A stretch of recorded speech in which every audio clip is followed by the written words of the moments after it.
We've decided to cover this topic because we get asked a lot about whether or not skirting boards can be fitted to a bay window. We always recommend that you ask a professional to fit the skirting boards, but we do have some handy tips if you need to have a go yourself. If you need to bend skirting around a bay window, purchasing MDF skirting boards will be your best bet. MDF offers much more flexibility than hardwoods and softwoods. You will be able to bend MDF much more, making it suitable for less radical curves. We find that the thinner the MDF is, the easier it is to bend. For example, our 15mm MDF will bend much more easily than our 25mm MDF without any additional work being required. However, there are some options for you if you need to fit skirting to a tight curve, like bay windows. Using curve cuts in the rear of the skirting is the preferred and possibly the easiest way to create bendy skirting boards. This process involves making shallow cuts in the reverse side of the skirting board. This makes the board easier to bend. Ideally, you want to make a cut every 20 to 25mm. You want to start by making them shallow and then testing the skirting to see if it bends enough to fit.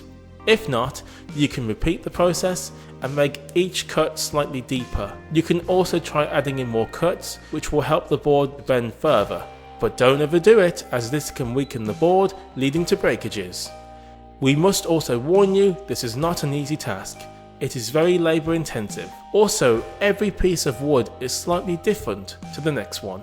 One may be able to bend more than the other, but you won't know until you give it a try. If you have the time and space required to carry this out, it offers the best finish compared to curve cuts. This process involves gradually adding weight to the centre of the skirting board over the period of a week to naturally bend the skirting board. You'll need something to rest the skirting board on that gives you access to the centre and allows the board to sink. We recommend creating a stand for both of the ends of the skirting to sit on. When adding the weight, don't put everything on in one go. This will just increase the risk of the board snapping.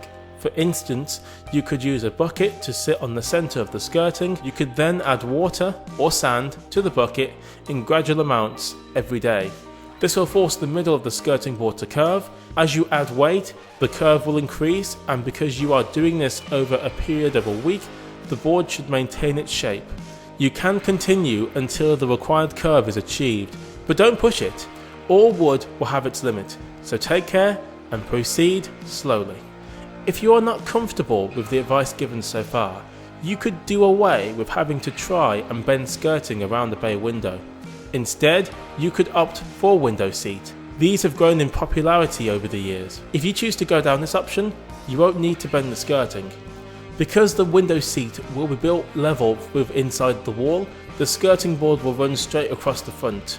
This idea shouldn't be overlooked. As well as making it easier to fit the skirting, you're adding a useful seating area to the room. This would be an ideal solution if you have a tight curve to go around.